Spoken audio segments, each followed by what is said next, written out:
What's up, guys? Orca's here, and today we got a good video. Let me tell you. I mean, low key, when I make these videos, I wish sometimes I could just be as unbiased as possible as a lot of other YouTubers are. But honestly, I think it makes me stand out. As an unbiased Chase Briscoe fan, today was a good day. Or yesterday was a good day. And today is a good day to revel in the fact that Chase Briscoe won the Southern 500 and the first playoff race of the year, gets his second win of the year. Man, I mean, and just absolutely dominated this race. 309 laps led. 309 laps led. The most since Bobby Allison in 1971. 1971. Most laps led at a Southern 500 since 1971. The Southern 500 has still existed ever since 1971, and nobody has ever led that many laps and won. That is, since then, that is just absolutely crazy. And not only that, he's the first back-to-back Southern 500 winner since Greg Biffle, like 20 years ago, 2005, 2006. It's the first time someone's won back-to-back in 20 years at a Southern 500. Briscoe, I think it's safe to say Briscoe has officially made it. You know, when they brought him to Joe Gibbs Racing, he was by far clearly the best Stewart-Haas driver in 2024. I mean, his stats, even before his win, his stats were saying it, his finishes were saying it. The way he would even run up front sometimes in other races before the Southern 500 win, everything was backing it up that he was the best Stewart-Haas driver. Clearly the favorite to go to a new team, to a good team. And it was definitely clear that he was the best driver last year. And that Southern 500 win last year proved it. All the pressure, trying to make the playoffs. Last year for Stewart-Haas Racing, he did it on the final race in the regular season. Holds off one of the best of all time, Kyle Busch, to get it done. Gets that win in 2024, is in the playoffs. The final win for Stewart-Haas Racing and their Cup Series team. Obviously, they didn't completely die. They're now just Haas factory team. But for Stewart-Haas, Stewart-Haas Racing, it's officially no more. Tony Stewart has left that organization. They are nowhere near what they once were. Their Cup Series team is only one driver. They used to have four. It's definitely different now. And Briscoe, again, it was clear that he was the best free agent out of the Stewart-Haas drivers, out of Noah Gragson, Josh Berry, and why am I forgetting the other one? But out of all those four drivers, he was clearly the best. And he proves it.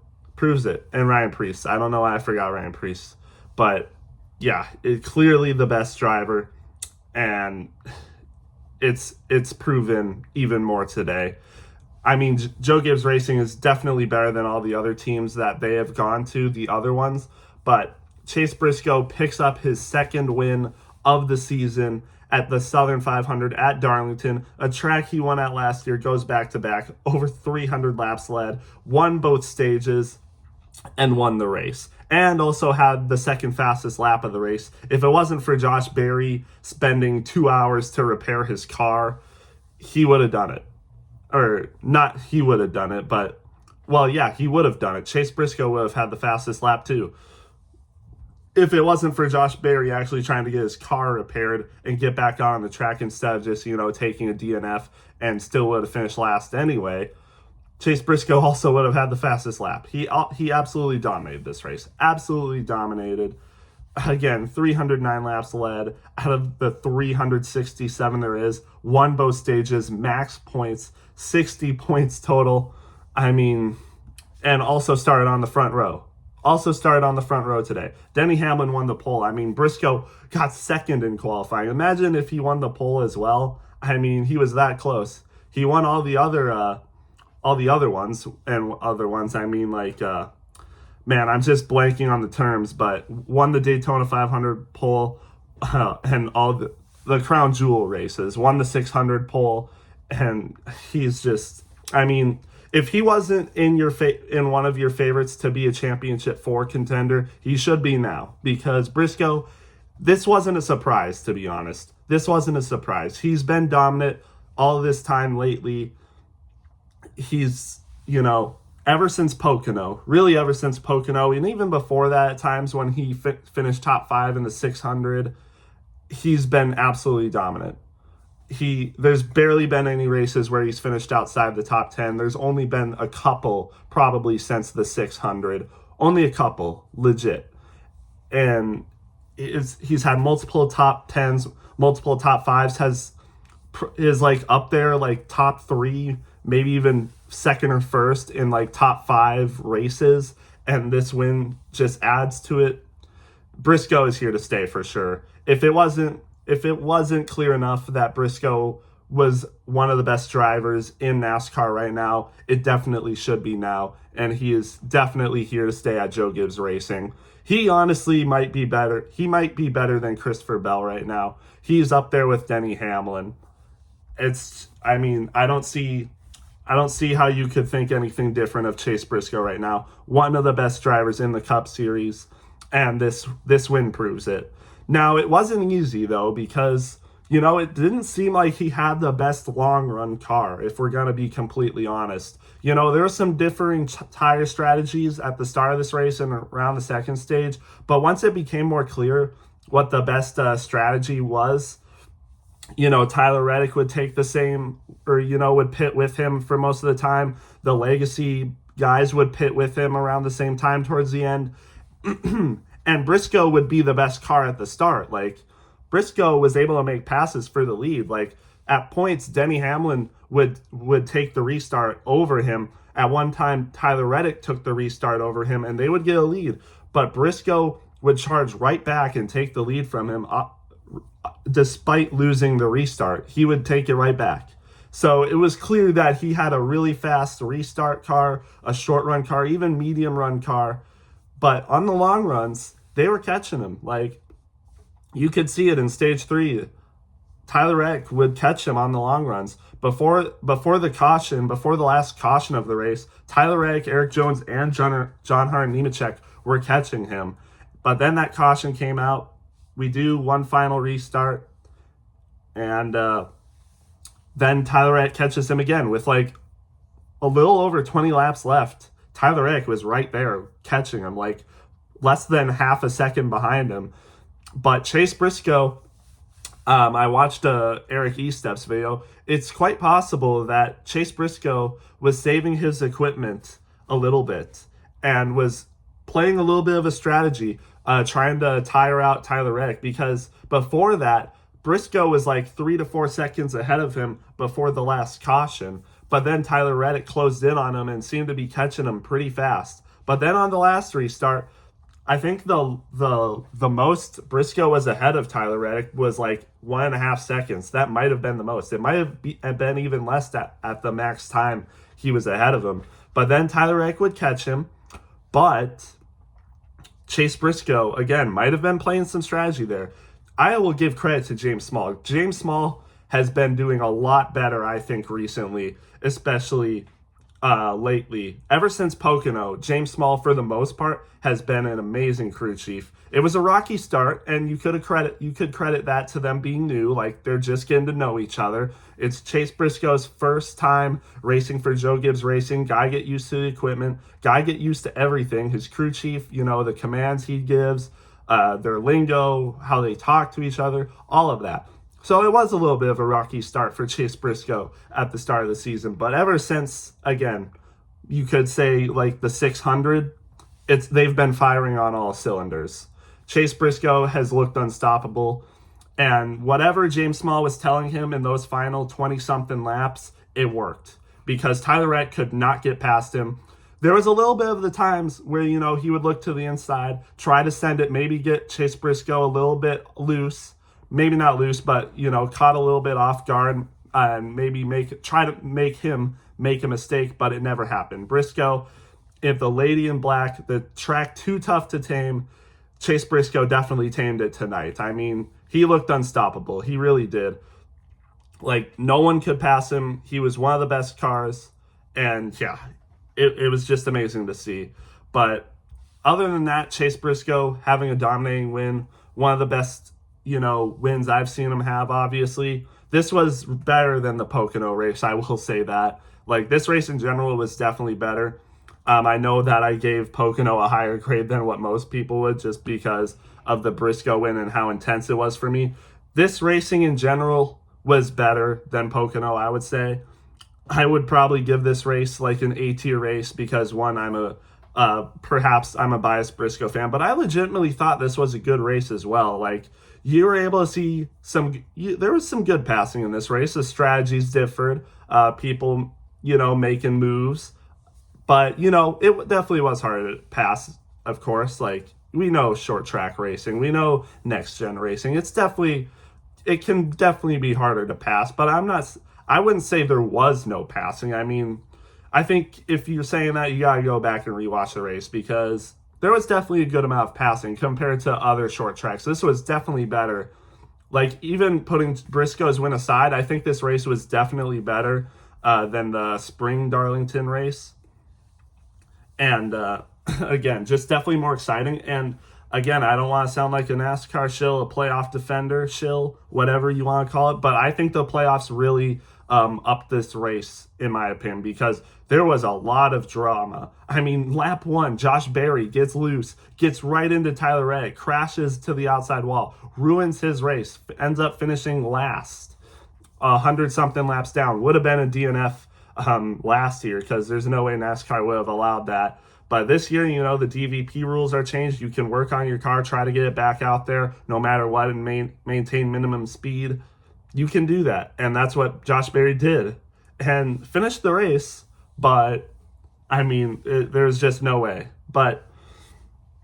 And then you also had other things. Alex Bowman's pit stop from hell, as people are calling it. Like, oh my, why? What are they doing? You would think Hendrick Motorsports, one of the best teams in the league, or in the series, if not the best team in the series, you would think, especially come playoff time, they would, turn it up. They would be prepared. They would fire on all cylinders. But Alex Bowman's pit crew, I don't know what they were doing. The air hose was off to change the tires. The air hose was not plugged in, apparently, and the miscommunication between the team was just absolutely horrible to watch. I mean, I'm not even a Bowman fan, but I was cringing when I saw the replays of that, and just it was bad. It really was. And I kind of feel bad for Alex Bowman. I'm not an Alex Bowman fan by any means, but man, I felt bad for him because Bowman is better than this. But honestly, it was a horrible start for Bowman as well. Qualified terribly, was running in like 30th place or lower. And then when he goes, he tried some different pit strategies to try to get back up there. And then when, he was trying it again, that's when it happened. And just a terrible day for Alex Bowman. Where did he even finish? I'm just going to look at it right now to see where he finished. 31st for Alex Bowman. And the crazy thing is, he wasn't even the worst finishing playoff driver. Josh Berry, obviously, but Shane Van Gisbergen as well. Both of them ends up finishing 2 laps down.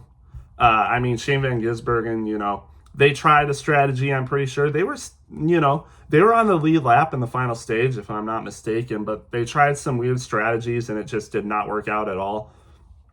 I don't know what they were doing, but whatever happened was terrible for them. Ends up finishing 32nd. So a lot of drama for the playoff drivers, not a great day whatsoever.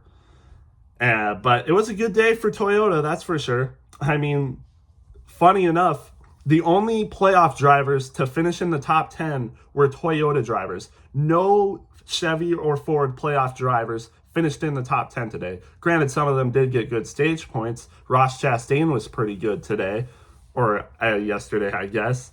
But he ended up finishing 11th, which still is not bad, especially compared to a lot of other playoff drivers, which we'll get to. But, Chase Briscoe first. Tyler Reddick, I mentioned, finished second right behind him. It seemed like it was Chase Briscoe, Tyler Reddick, 1-2 all day. And a matter of fact, it was because Tyler Reddick finished second in both stage 1 and 2, only behind Briscoe, and then finished second behind him. Tyler Reddick definitely had one of the best cars today. I would say, Bubba Wallace also had a really good car. 2311 and Joe Gibbs Racing, for the most part, had a really good day today. Denny Hamlin had a really good car today as well. Probably would have finished top 5 if it weren't for a bad pit stop and perhaps some damage on his car from one of the restarts. But still, a 7th place finish for what Denny Hamlin experienced is a lot better than what a lot of other playoff drivers experienced. So, good charge back from Denny Hamlin. Bubba Wallace also had some troubles on pit road as well. Really, the only two drivers that didn't have problems on pit road in the playoffs was Chase Briscoe and Tyler Reddick. And, for drivers that finished good anyway, because, again, the playoff drivers, most of them had a really tough day today. Like the Fords and the Chevys. But the Toyotas, for the most part, not a bad day whatsoever. I mean, Briscoe first, Tyler Reddick second, Bubba Wallace 6th, and Denny Hamlin 7th. That's a great day. All of these cars, Chase Briscoe, Reddick, Wallace, and Denny Hamlin, all of them looked like they had top 5 cars today. And, it kind of showed, because they finished really well, way better than a lot of other drivers. And, to step out of the playoffs a little bit, how about Legacy Motor Club? 2 Toyota cars as well. How about Legacy Motor Club? Eric Jones, we know how good he's been at the Southern 500, 2-time winner. And his teammate, John Hunter Nemechek, finishes right behind him in 4th. I mean, what happened? What happened to Legacy today? I mean, do they just have Darlington figured out or something? Neither of them, if I'm not mistaken, had a great finish at Darlington in the spring race. Eric Jones did not have a good finish. John Hunter Nemechek might have. I can't remember. I thought he might have, but maybe not. But it definitely wasn't as good as this. I mean, both of them in the final stage and even into the second stage, both of them were running top 5. Both of them. And, it was sometime in stage 2. I'm just looking at the list of drivers in the top 10, and all of a sudden I see Eric Jones in the top 10. Where did he come from? I mean, I don't know what they did, but they just found their way up to the top 10 and passing people like Kyle Larson and even Denny Hamlin. What? I mean, great race for Legacy Motor Club. Again, John Hunter Nemechek even led some laps. Nemechek was on a different tire strategy at the start of this race, I remember, in stage 1. He would stay out way longer than the rest of the field. Chase Briscoe passed him to unlap himself and passed him for the lead, if I'm not mistaken, while he still didn't even pit yet. But somehow John Hunter Nemechek finds himself in a top 5.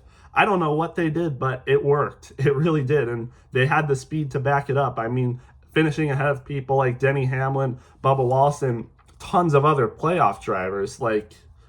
They did something right today, and, Jimmy Johnson is proud. Going into next year, I do have some faith in Legacy Motor Club. I don't know if either of them will make the playoffs again, but both of them really impressive today.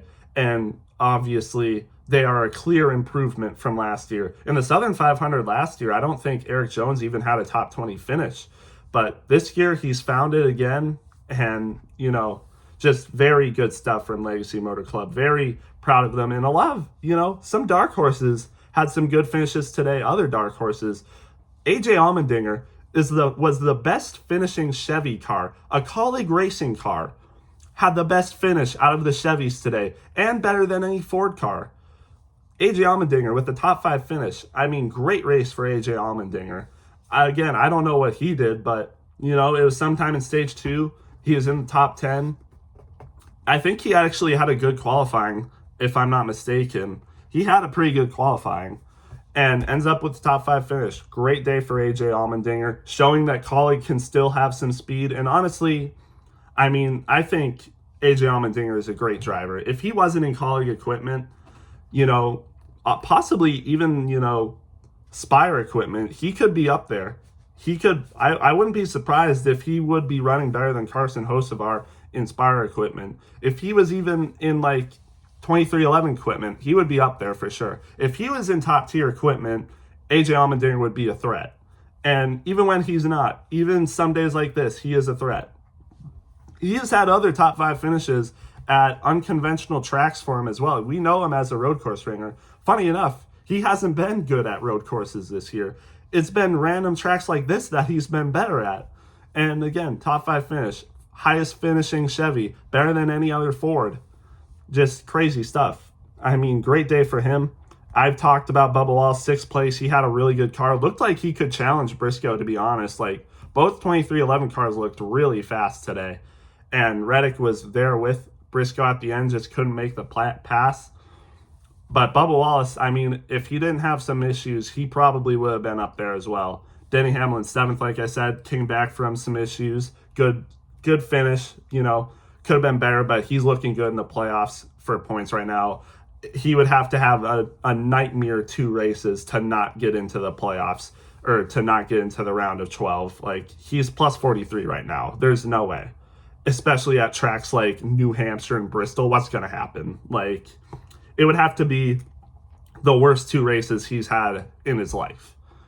And then the second best finishing Chevy, I don't know if you would be able to guess this, Kyle Busch. How about it? Kyle Busch. He spun early in the race from the Josh Berry wreck, ended up spinning from that. He had some other issues, got loose another time that ended up causing Ryan Blaney to spin on one of the laps. I think that would have been in stage 2. But still, ends up holding on, ends up with an 8th place finish. How about that? Top 10 finish for Kyle Busch in RCR. It's been a while since we've seen that, I feel. And then another Chevy, the 3rd highest finishing Chevy. You probably wouldn't be able to guess this either. Carson Hocevar. How about that? 9th place finish for Carson Hocevar. Great day for him. He also had issues. He got loose once. He said this was, at one point, he said this is the worst car he's ever raced and ends up with a 9th place finish. So obviously his car wasn't that bad, but hey, Spire made the correct adjustments to his car, I guess. Ends up getting a good top 10. Chris Buescher, highest finishing Ford in 10th place. RFK, you know, we know how good they've been. Chris Buescher probably should have made the playoffs off of points. Should have probably made the playoffs over a few guys, but still, you know, he's proving why he is still, despite not being in the playoffs, one of the best drivers in the series. Definitely better than 16th, I would say. He is probably above a top 15 driver, if I had to say. Pretty decent day for him, despite all things. Ross Chastain, the highest finishing Chevy playoff driver, in 11th.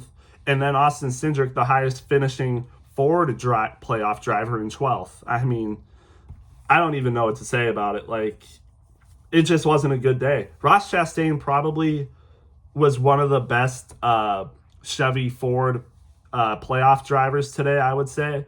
And, you know, apparently in the final restart, his team put him low on fuel.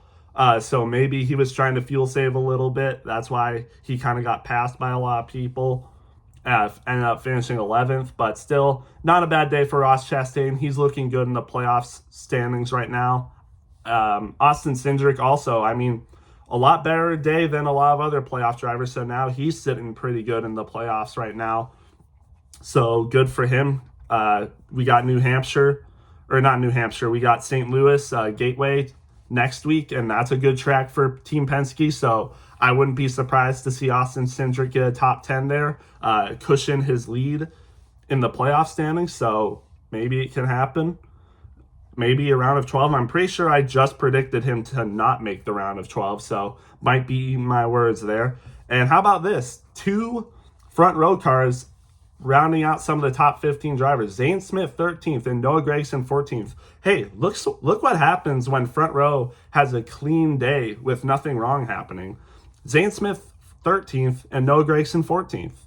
It's been a while since we've seen these 2 cars have a decent finish, especially Noah Gragson, who's had a hell of a season, and not in a good way, a hellish season, if you would say. A hellish season for Noah Gragson. He's outside the top 30 in points. Zane Smith isn't much better, but an overall good day for front row standards. Top 15s for both of them, and Brad runs out the top 15. I'll go over Ryan Preece, 16th, Chase Elliott, 17th, which, crazy enough, is the highest finishing Hendrick car. Crazy, I know. Hendrick, not a good day today. A lot of them had issues, and I'm not sure why. Ryan Blaney also had issues, ends up finishing 18th. Just not a great day for him. He did spin out that one time, but really just couldn't get it going. Other than that, really wasn't a great driver today. Didn't have much time in the top 10 today.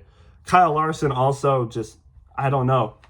He had Vegas. I don't know what was going on with some of these guys. Like even Joey Logano, just not a great day today. William Byron also, like, I don't know. I don't know what happened with them for the most part. Like, I mean, most drivers came back from worse. Like Denny Hamlin came back from worse than these people. Kyle Busch and Carson Hocevar came back from worse. Even Bubba Wallace, I think, came back from worse. Granted, he was already in a higher position than these guys, but still, like, I don't know. Ty Gibbs, 22nd. Austin Dillon, 23rd. Not totally surprising, but he did qualify top 10, so it seemed like he had some of the same issues that a lot of these other playoff drivers had.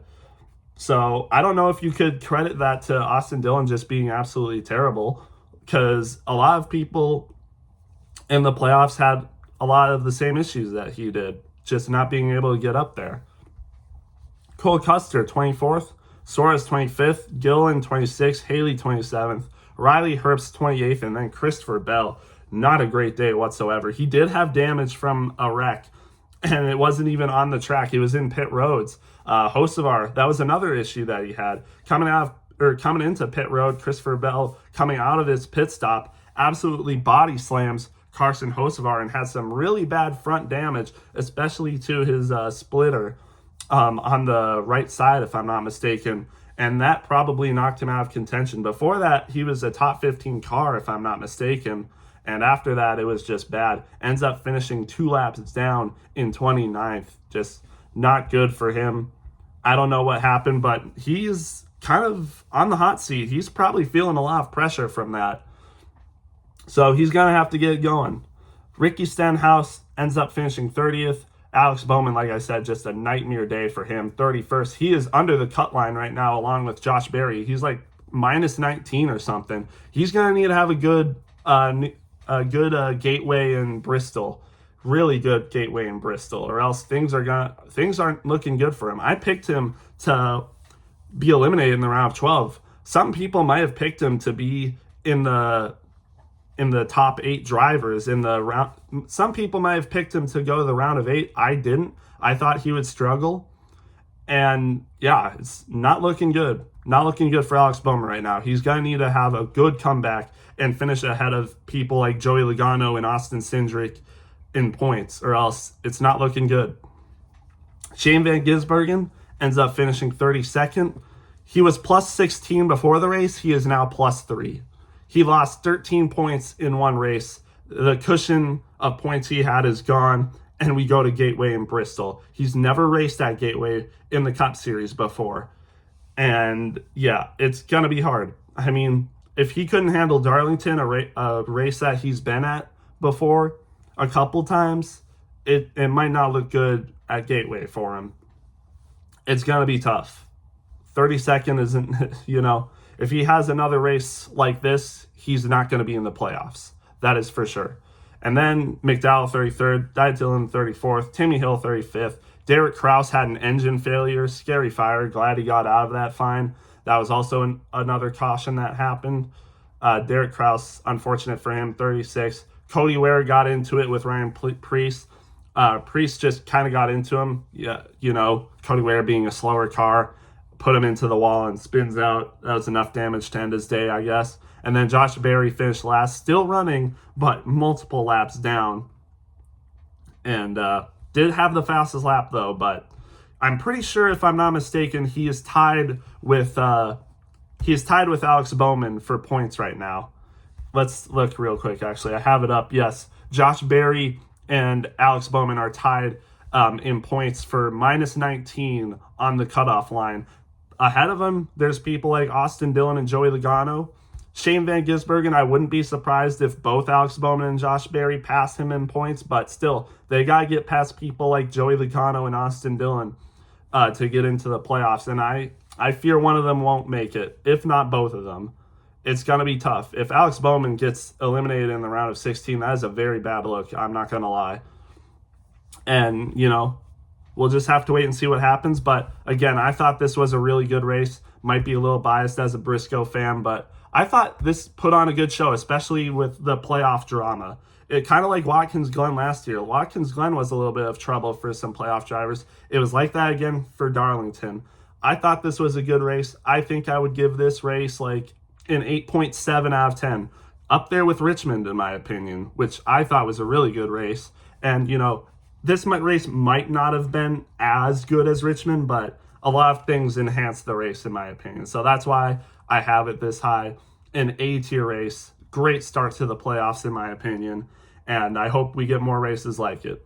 But that's all I have. Let me know what you guys thought, and I'll see you in the next one.